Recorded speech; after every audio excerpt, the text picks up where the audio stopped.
Hello and welcome to the Club 12 podcast with me, Dave, and with Jamie. How's it going? Not bad, we're back. We're back, yeah. Again, it's been a few weeks again this time, eh? It's been a couple of... I needed a few weeks to recover from Wales. Is that what it is? Maybe. Well, I think amongst that and the timing of the games and a wee bit of ill health That's the thing, as well. People don't understand that, like, obviously when you release the podcast, see if there's like another game 2 days later.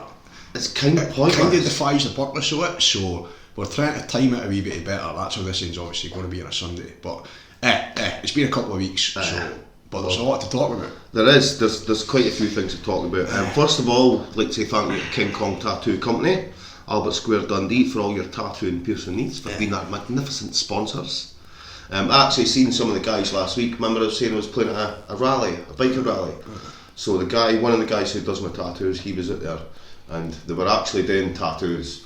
And he says, come and see me in the morning and we'll do one. And I was like, sound. I wasn't going there. He was up later that night. There's no danger I was going. But it was a great night, so thanks, cheers to the guys for asking us to do that. Right, let's crack on with the football.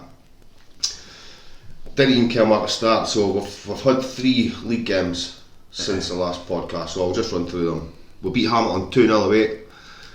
We got beat for Cove 3-1 in the rearranged match, and then we drew 1-1 with Arbroath.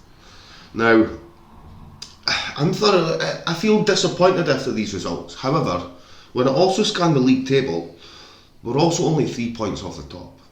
So I can, but it's the performances more than where we actually are in the league. They're, like, even though we could say that we've taken 4 points out of 7, right? It's still it's dropped points. It is dropped points, but it's hard to watch. Like, I was watching that Cove game and thinking, what's the fucking point? Like, they didn't want it, and they didn't. Cove fucking that second half just deserved to beat it. Yeah. I did notice with I think it was their second goal, the first of the overhead kicks. It seemed to be that our players were running towards the bar and just left massive gaps. It was schoolboy stuff. Then we were just caught in space. As much as we tried to get back, we were caught. But it's both sides though, because the defence, as I said, they should have been no fucking acting like schoolboys and doing their job.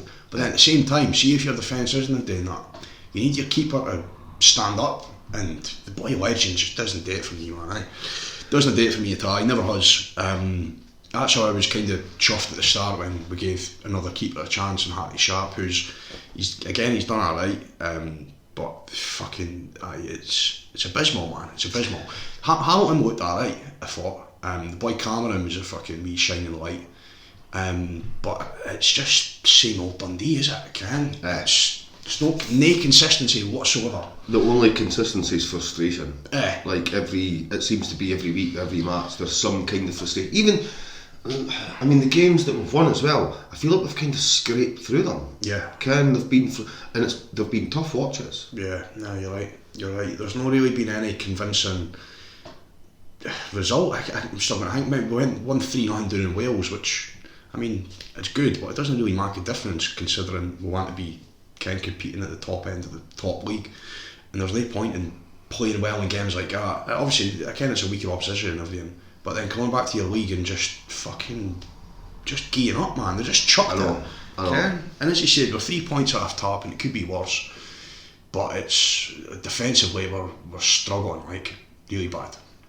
Yeah, I think that's where I think because we've chopped and changed so much. Yeah. We Kerr and French at right back, Marshall, McGee and Kerr at left back. The centre pairing's not been the same. Sweeney will get through and get sent off every other fucking third or fourth game.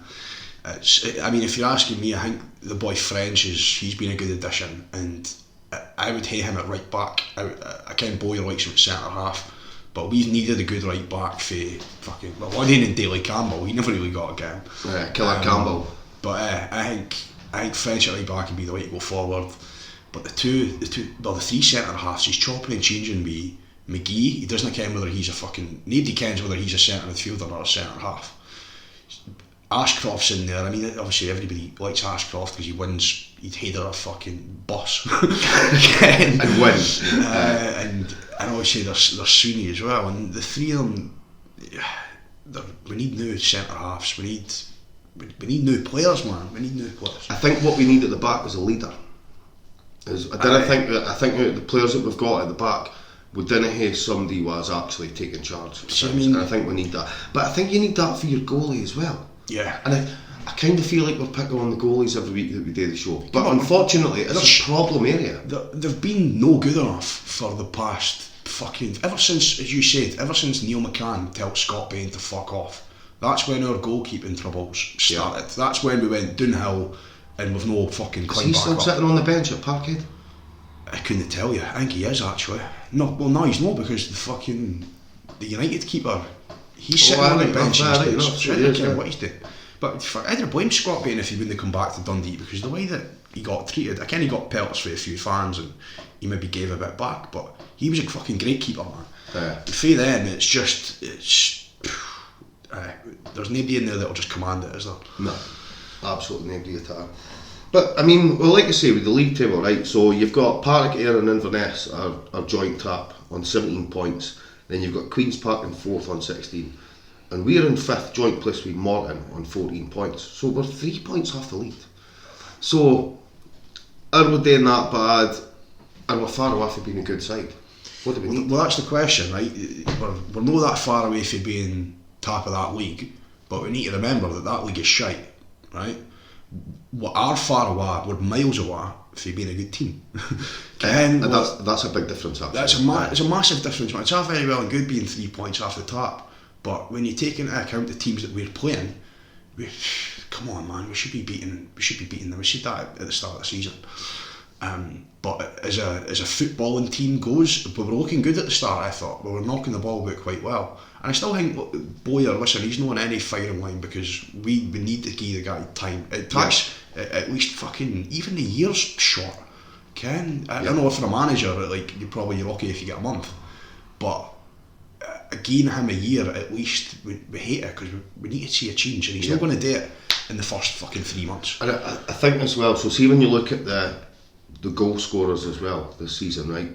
So we've got, let's see, Robinson, Cameron, Yakubiak, remember him, Rudden on 4, McCowan, Kerr on 3, McGinn, Mulligan, French on 2, and then you've got McMullen, McGowan, Swee, Anderson, Ashcroft.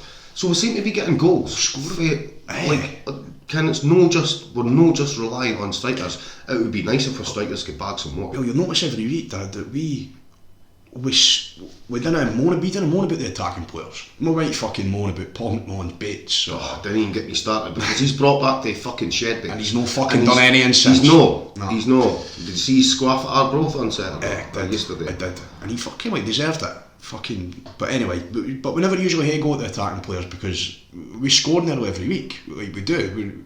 Going forward isn't an issue. We've said this before. But defensively, it's a whole new change that we need. And I'm worried. I don't think that'll come between now and the end of the season. For the defence that I want, which is a defence that's going to be fucking the same every week for a good 3-4 seasons, a team that plays every single week together, that are good players. It's going to take time, man. You're right.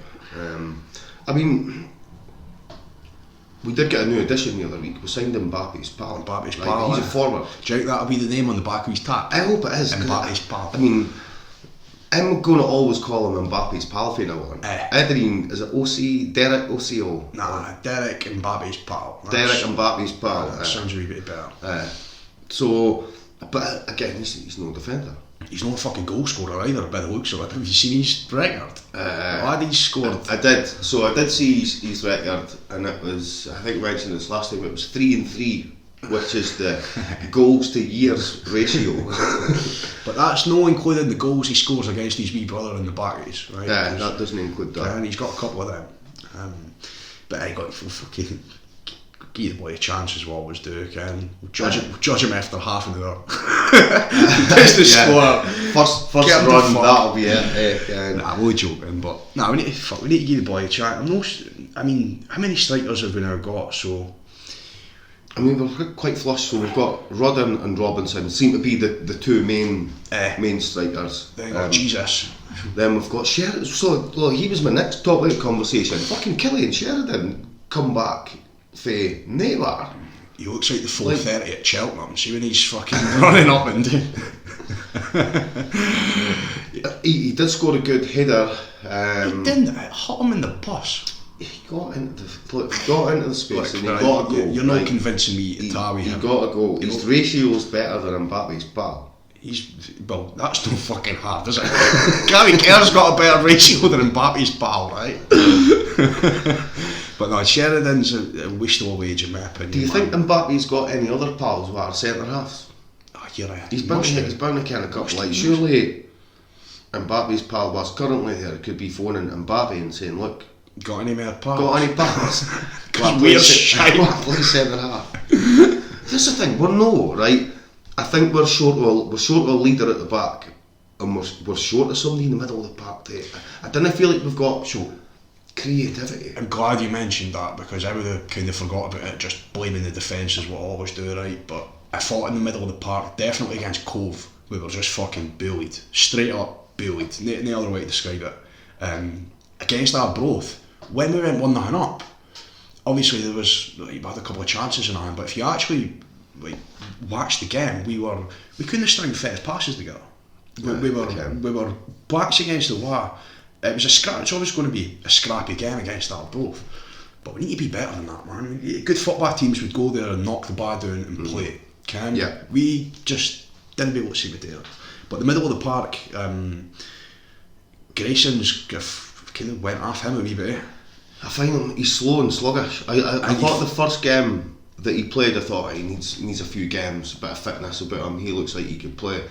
He's not picked up any more pace, and that he's going to struggle in Scotland, in any of the leagues in Scotland, if you not got any pace. You kind of get the feeling that he thought it might have been a wee bit easier than what it is. You get that with a lot of English boys that come up here. I think it's a piss take, and then the first 50-50 they get fucking leathered. Especially at championship level. Exactly. I don't think he's a cut above what we already had, to be honest with you. The young boy for Rangers, and every time he seems to play we get beat. I've noticed the young boy Williamson. You can't blame him for that specific stat. No, but that goes to show that in them games we're all dominating the middle of the park. He's not a player that he doesn't stand out in any games. No. You never see him anywhere. No. And that's no good enough for me. It's no. Middle of the park is definitely. As I say, I think wingers and attacking wise, we actually seem half decent, as you mentioned. Yeah. But it's just getting those other pieces, all the jigsaw, and it looks like there's quite a few pieces we need to get. I always think that the spine of your team's important. So your goalie, your centre half area, and your centre midfield, right? Yeah. That spine up there is crucial to any good team. Yeah. And we're lacking in every single one of those departments. I know. And come on, you get out with Boyle because he's a new manager and he wants to figure out what his best team is, and obviously people would maybe say he's had time to do that, right? But if you're changing your team every week, or your back four should I say every week, you're not going to win anything. Like you look at all the best teams, right? Look at Liverpool, even just a couple of years ago when they had Van Dijk, Gomez, Robertson and Trent, right? They played every single week together, every single game, right? And the hose that every week. That's just one example. Every team's had the same fucking start, 4 defenders or 5 defenders playing week in, week out, because they can how each other work. If we're chopping and changing shite, not even chopping and changing players that are very, very good quality, there's no wonder what are. Yeah. Like you say, I think the players that we've got, I didn't think they're bad players, they could all play, but I just feel that there's something knitting them together, and like I say, I feel like it's that solid spine of the team where it's no consistent, it's chop and change. But it needs. It's been like that for a few years, but that's Boyer's job to figure out what that fucking puzzle is, and you can't do it in 3 months. And no, you're right, and as well, when he went to Salford as well, he didn't have the greatest start. No. When Gary Boyer went to Salford, I think it was the first 10, 11 games. I didn't think he picked up many points. I wouldn't say Boyer's had a terrible start. No, but I think our expectations are above what we're doing at the minute, and I don't know whether that's our fault as Dundee fans for thinking that we're fucking better than we should be, or whether it's a case that the players just aren't cutting it and aren't good enough to beat a club at our level. Good point. So it's a tough call, Ken. I get it. But so Cillian Sheridan come back from neighbour, and then suddenly out of the blue, leaves with no even a wave to say cheerio. J. Chapman. Right? I know, I love putting on that daffy voice. That's why you're calling me that. So, J. Chapman, unfortunately, well, he was signed, what was it, February? McPake signed him out, end of the transfer window.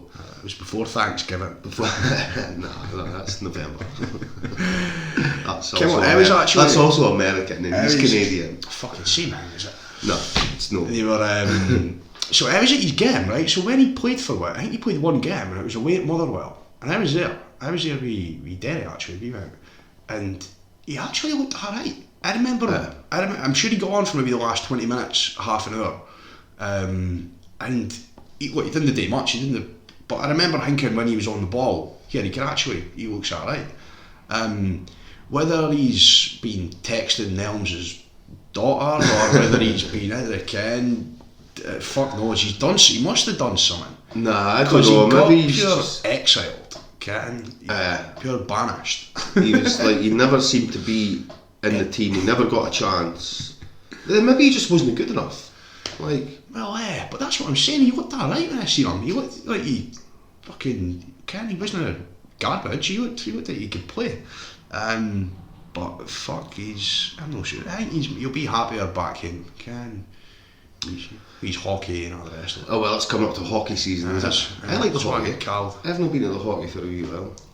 There used to be regulars up to see. Well, it used to be when I was wee. It was the Dundee Rockets, and then they changed to the Dundee Tigers, and then they started wearing like tangerine and black and white, and I hated it. See with J. Chapman, right? Do you think that Nelms has signed him thinking that we're about to get, like, he's going to give you a big international, like, fans and stuff? Like, do you think he done that for like a marketing sort of tactic? Like, we'll say he's a Canadian international, let's bring him in here, we'll get supporters for him there. I don't think McPake signed him. But then, because I didn't think he was a big enough name for that. But who are we going to get? Alphonso Davis? We're not going to sign a big name. I'm not sure. No, but that's it. But to get that type of marketing, it would need to be a big name for you to try and scope a market. I don't remember Dundee done it when we signed. Remember when we had Krijana and we signed that Chinese captain, Fan Zi, right? Mm-hmm. He wasn't a big name, but he was in China though. But was J. Chapman a big name in Canada? I didn't think he was quite on the level of Fan Zi. Fan Zi was like... He had fans. He had fans, Z of them. He did. There's 2 billion people live in China, is there? Yeah, so when he plays pretty sure there's no billions in Canada, but there's quite a few. But mind you, football's not their main sport, is it? They're more into polar bear shooting and hockey and all that. But I wonder where he ends up. I'm going to keep an eye out for him. You might see him turning up at fucking Thompson Park or something. Go Wacky! And like a testimonial of about 10 years time, right? Paul McGowan's testimonial. Hey Gowser! Gowser's just like, fucking hell, is he back? Nah, wish J. Chapman all the best. It's a shame he never really got a crack at playing in the first team in front of the glorious Dundee fans. It's a shame he got cut from the team. I know. It is a shame. Right, so, let's look at the next load of fixtures that pure Mr. Chapman's going to miss. So, next Saturday, we're home, Ayr United. Wednesday, after that, we're away to Rangers in the Cup. That should be a piece of piss. That'll be good, That'll be a fucking doddle. Get the confidence back up. Sure.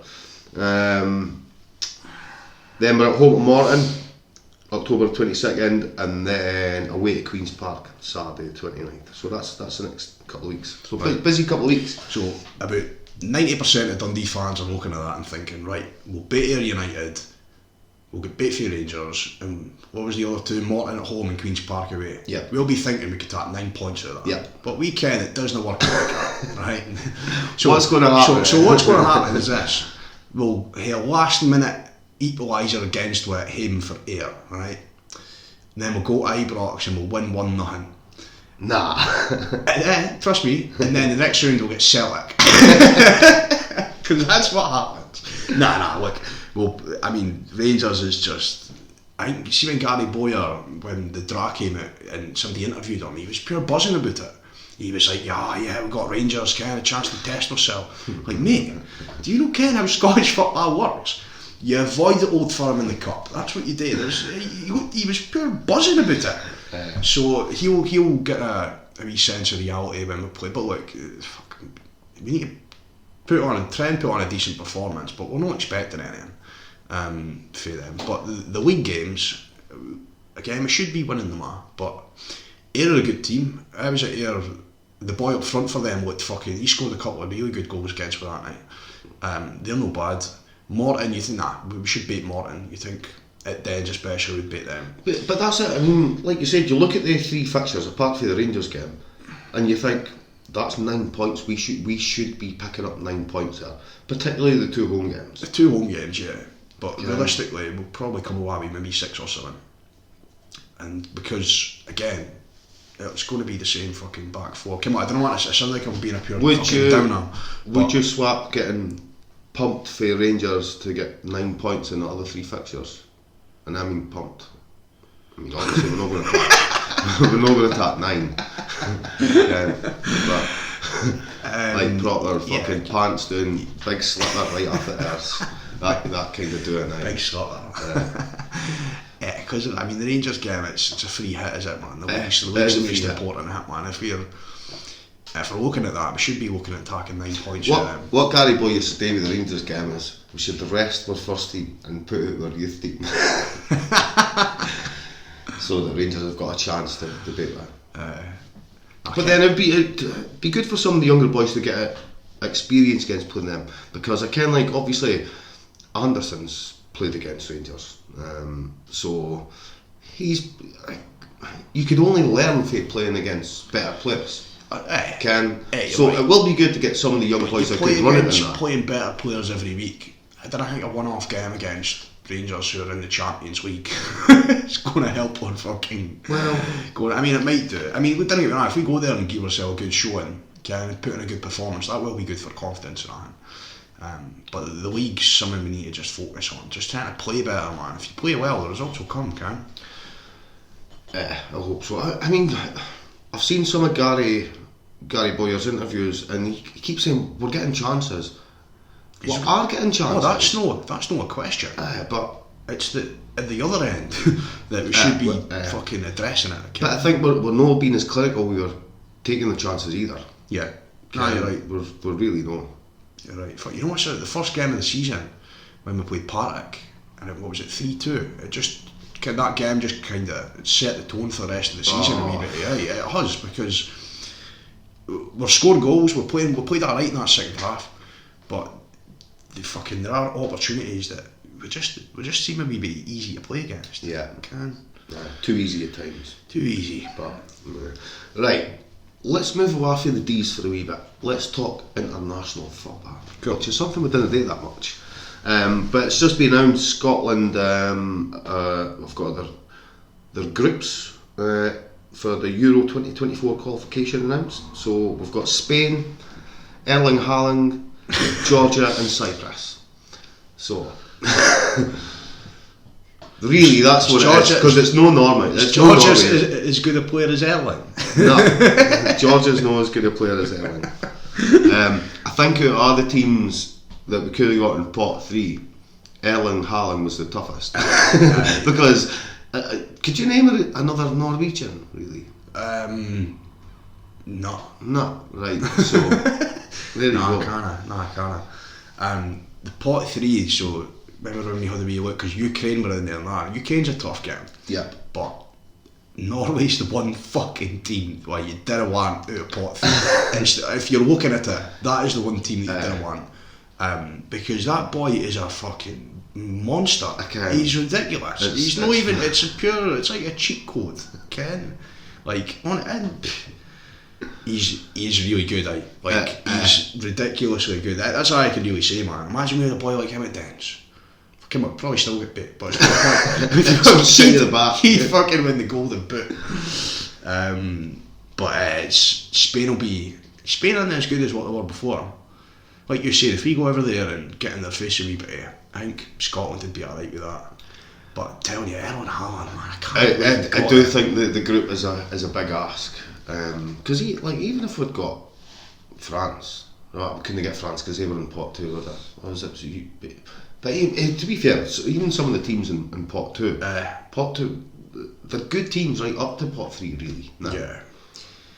But we probably did get the hardest fucking pot of the West. I mean, England have got quite a tough group for once, which is good, because they usually get a fucking pure piss take. But we Norway and Spain, because as you said, it's only the top end that goes through. So the top end automatically goes through, and the second place teams go into playoffs. I'm not sure if it's only like the top 8 second place teams. And we've still got a playoff booked, haven't we? And we're automatically in a playoff anyway. Against Israel, probably. Again. What did they get? Their group was an absolute piss take, by the way. They got fucking like Drebra and fucking Broughty Fleck. I swear to God, you want to see that? Fucking Malta. It's still still annoys me that Israel playing European football championships. Because it's no in Europe, I know. Am I wrong about that? Is it no kind of like... No, you're right. I was saying because Turkey's like that, where Turkey's, half of Turkey's Asia and the other half of it's in Europe. But Israel, I think they've probably just bought their way in. It's what they do with everything. If you're FIFA, there's a few million. Go and put us in that group, we fucking Drebra.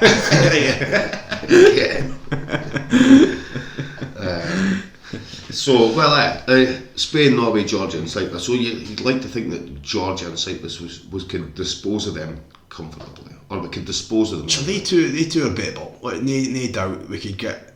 How many times do we play them? Fucking twice. So no doubt we get 12 points out of that, right? But Erling Haaland, playing him, that's going to be... I mean, let's hope he might get injured. Let's hope fucking right before the game or something, Man City have got Aston Villa, John McGinn just gives him a cheeky right hook for a corner or something, or goes through. That's because he will fucking score against us. There is no question in my mind that he will score. We've got Scott McKenna. Couldn't get a fuck. Grant Hanley. Superman couldn't stop him. I swear to God, man. He'll beat Mbappe. He'll beat Messi and Ronaldo's goals and assists without a shadow of... Maybe not his assist, but his goals, he'll beat every cunt. He's a different type of player now, right?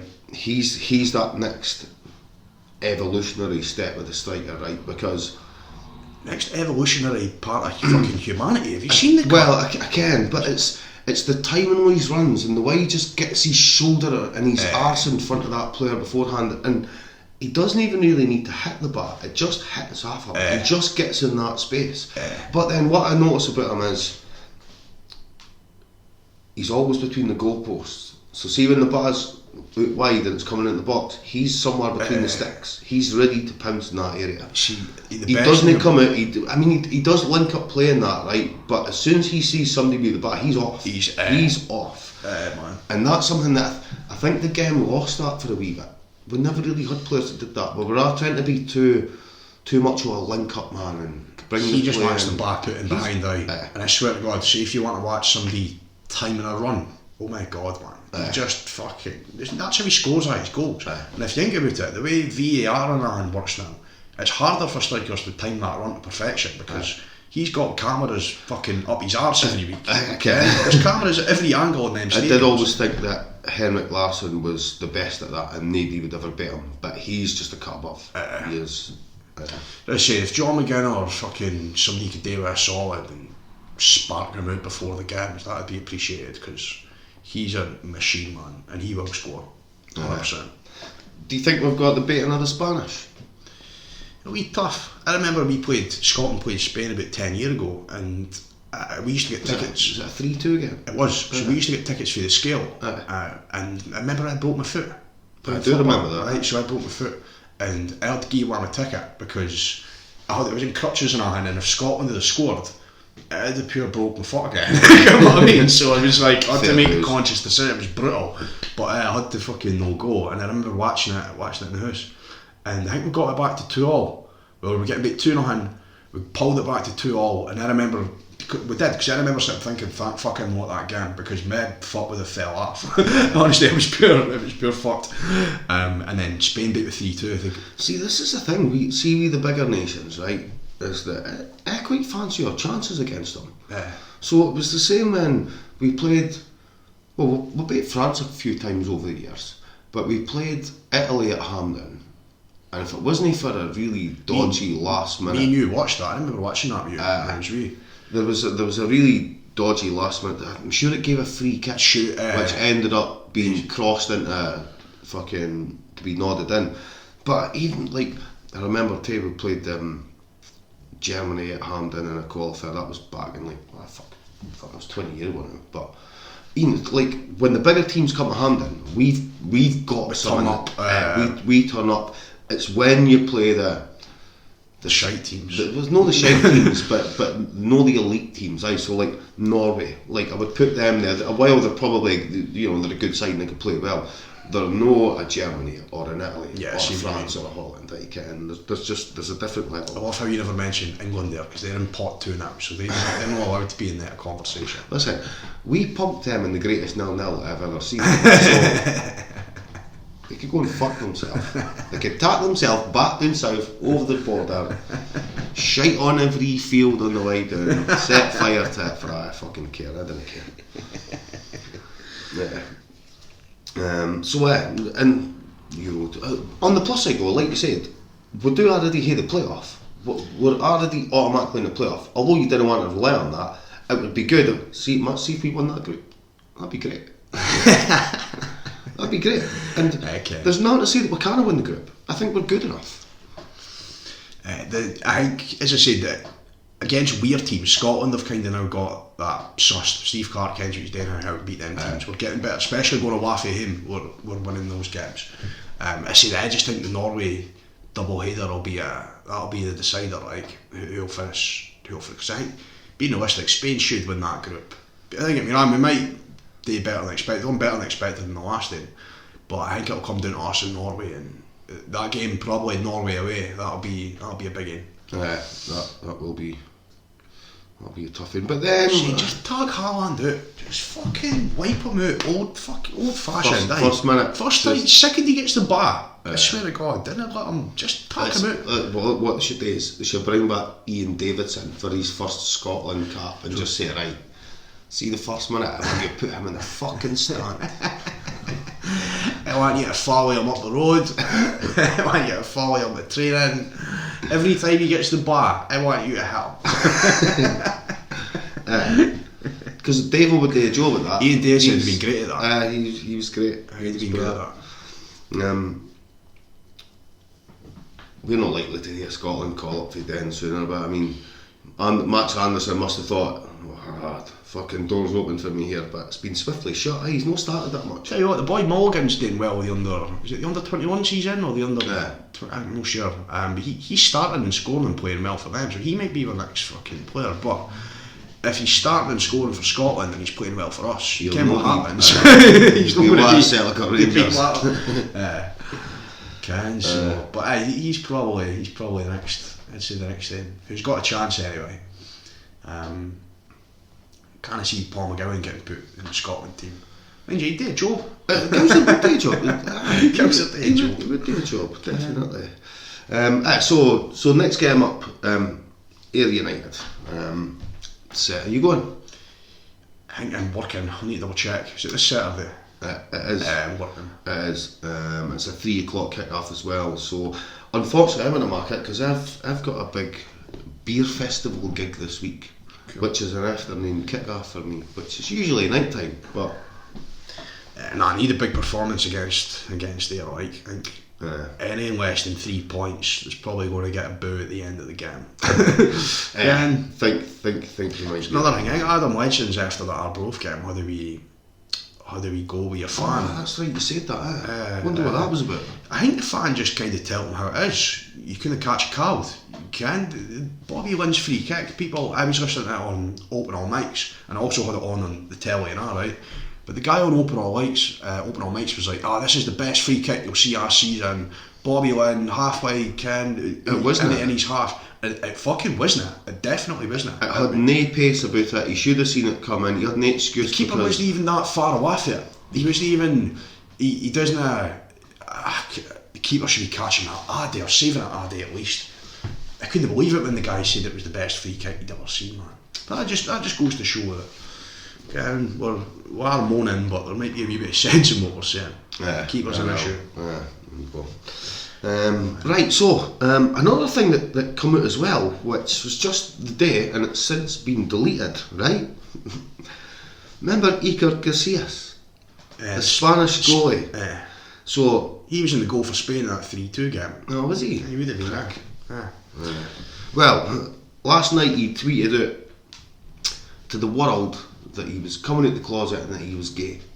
Good for him. Good for him. However, he sensationally deleted his tweet. So, do you think he left his phone on the table with his mates in the pub? Or what's going on? What the fuck? You mate it to be an arsehole to do that. Oh no, especially you're well if Casillas had fucking millions of people on that, and he's like, here, watch this. Go and get his password. 1893. Bet. But nah, if he's deleted it straight away, then that's probably the only thing it could be. Or maybe he's just poked his head out the closet. Got a wee bit further. Dipped his foot in the water. Do his Spain tap, had a wee look, and then thought, nah, fuck that, jump back in. Because of course there was I don't know if he spoke about it last time, but there was the boy fate Gala Sheridan coming. Because they're a real football team. Well, this was my issue with that story. Maybe we did talk about this, or maybe we just spoke about it in general. I think we were just speaking about it. Right, so my issue with the story was, it was none to do with Xander Murray, that's his name, because I'm looking at the wee thing that I've got. It's not that I stalk him on Facebook or nothing, right? But my issue is that they said that it's the first senior player to come out. He plays for Gala Sheridan. Is that senior level? I haven't even fucking heard of them. I've heard it's Gala Sheridan Rovers. Alright, That's them sound tougher. Because that's what they're going for right now. Nah, you're right. They're not a real football team. They're not enough to come out as. Could you imagine, for example? And it must be horrible, right? But imagine if you're like a Celtic or Rangers player, and you come out gay, right? That's like completely different, because you can for a fact, like, football fans give you abuse regardless, but you're going to tax some amount of pelters for that. You would, just being for Celtic or Rangers because it's such a massive club. Whereas this guy for Gala Sheridan, like, I don't think it's a big enough team to be on, because you're on Sky Sports News and everything. But then again, I get why he's doing it. It's trying to encourage other people on it, and fuck, I hope it does. But it's not the same as being at Celtic, Rangers, Hibs, Hearts, Aberdeen, totally. Or even I agree with you. But I get your point. I think the story itself has been sensationalised. Because the boy done it down south, did he? The boy done it. I can't mind who he plays for, but he plays for an actual English, like a League 1 or a League 2 team. Okay, I mean, let's be honest, that is a proper football team. Yeah. Gala Sheridan do they even pay their players a wage? Oh, I suspect they'll probably get expenses. It'll be like a part-time thing. But I get why they've done it, because tax balls for the guy to be the first guy in Scottish football to do it. It does, it takes balls. So I kind of get why Sky Sports gave it added publicity and that. But it's not the same as being an SPL football player, if that was the case, Ken. Yeah, definitely not. I mean, do you think, right, because I thought this at the time, it's good exposure for the club, right? That is, because they've just got to pull that face. I mean, nobody can see you pulling that face, right? It's good exposure for Gala Sheridan Rovers, right? Because they're now on Sky Sports and they've got people coming and interviewing them, so they're obviously getting their name out there to an extent. I'm not saying it was a marketing ploy that they've done, but it's good for both the club and for the boy. That's a good point. I didn't really think about that, because they've probably never been mentioned on Sky Sports before in their life. Okay. I kind of, any things you mentioned before though about like they get abuse in the stadiums, right? See, when it's in the stadiums, my personal opinion is it's banter and it's fair game, right? Because Scotland fans for years sang, we hate Jimmy Hill, he's a poof, right? Scotland fans sang it for years and years and years. Now, Jimmy Hill took it as banter, because he knew it was banter. We sang it as banter, Ken. There was a great clip I seen the other week. I can't remember what ground it was at. Some pokey wee shitey English ground. And there was any of the stewards looked like Mark Lebet for the chase. And they were all singing to him, "You've got the chase in the morning." Right now, it's funny, right? I suspect that some of the songs that come up as well, 'cause I remember a story a few years ago as well, and it was Brighton. I knew you were Fans were singing at Brighton, "We can see you holding hands.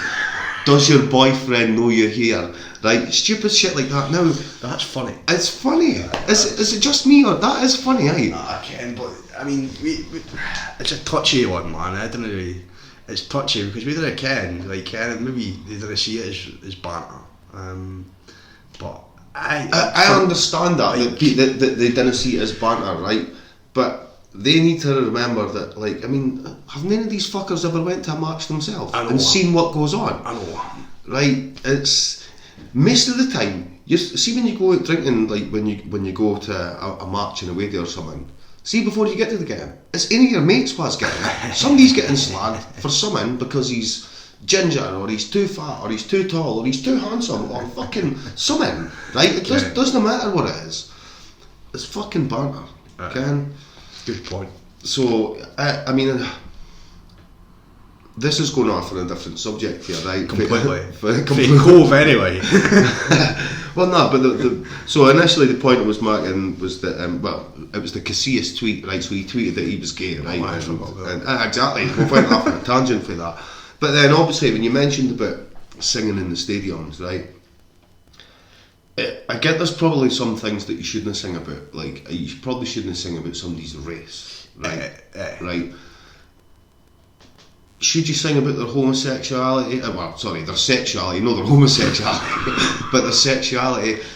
I don't know. I get why people find it offensive, but it's when the people know the line between banter and aggressive or passive aggressive behaviour. Do you know what I mean? It's tough, eh? It is tough.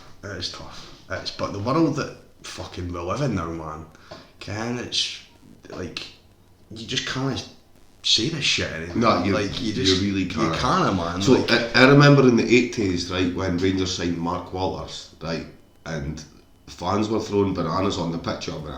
It was fucking. There's a clip film. I'm sure it's at Tynecastle. It might have been his first game, and he goes to take a corner, and you should see the bananas. There's not even just like a few. You're talking. There's 100 bananas being thrown on. Yeah, that's just pure horrible, man. And there's a clip as well. There's a thin line with it, but that's right.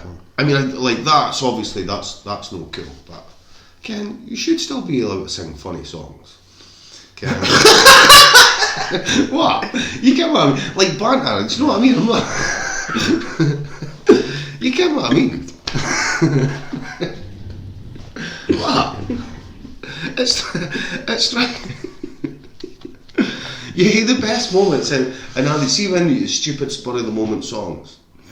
Like I remember as well. So there's actually a book, right, called "There's Only Two Andy Gorhams," right, and so that came out with Andy Gorham. There was a story in the Sun newspaper, or a newspaper, to say that he was suffering from mental health problems. So the United fans, they were playing United at the next games, so because he was suffering from mental health, they started singing "There's Only Two Andy Gorhams," right? Which is banter. It's banter, and okay, you're talking about somebody's health and well-being, but at the same time, like it's banter. Football fans are going to do that. Is the point I'm getting? One good example of that was, remember Alan Main? Alan Main, fucking, there were songs about him, his dad, his wife, everybody, right? When Charlie Adam crashed his car last year or the year before, I mean, it was just before we played Hibs, and it was a waff of him, and we were just walking up to Easter Road, and somebody was just going, "Charlie Adam, he'll drive where he wants." It's just fucking good. That's it, Kevin. It's banner. When you think as well, like, I mean, some of the shouts you used to hear at the match, right? You hear them occasionally at dens now, Ken. you used to hear them added like the whole 90 minutes was fucking abuse. It was magnificent. I think football players get targets so well these days. Like you go into Weston's arguing with the fan the other day, Ken.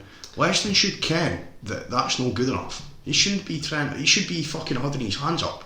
Ken, he shouldn't be fucking having to go back at a fan who pays his money and goes and watches the team every week, Ken. I've argued with fans in the stadium before, because I remember we were playing United in Paradise and we were getting beat, whatever it was, 2 or 3, and I lost my rag a wee bit and just started fucking screaming at every player I could. And Ken, there was this fan, he said something to me and it was like, how do you think that's going to motivate them or get them playing well? And I get what the guy's saying, right? Because he's right. Shouting abuse at somebody isn't going to motivate them. Yeah. But if you're playing that bad and you're getting beat and you've got that much emotion in you and you pay your money, I'm sorry, but a fan's entitled to shout abuse at a player. It's just, and I think as well, it is. See, being a proper fan, it's a lifetime investment as well. It's no just that I've paid my 20 quid on a Saturday. It's I've been fucking betting the strips for 20 years in your programmes and your shite pies and fucking and you didn't ask for much, you just asked for a team to turn up. Effort and commitment, effort and commitment. Show that you're a professional football player.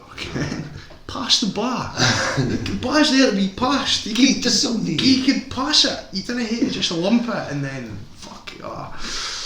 Anyway, so how many are we going to beat Ayr United by next week? Just before we go. So we'll need to wrap this up soon. Yeah, no, we do. I was thinking that. I'm going to go for a 2-1. Who's your manager against? Some fucking shit. Some bastard probably. Either account. Fuck me. But I'm going to go for a 2-1 Dundee. I'm going to go for a 4-1 Dundee victory. I think Keith Wright will score a hat-trick. Ray Stephen will come off the bench to notch a goal and you'll not remember Ray Stephen. He just jumped back. I've just jumped back to the 80s, yeah. And to be fair, Ray Stephen and Keith Wright, I don't think they were at Dens at the same time. Pretty sure they wasn't. No, I think it'll be tight. I can't see we're keeping a clean sheet, but I can see we're getting a couple. So 2-1 I'm going for. Good. Right, well, good luck to the D's this week.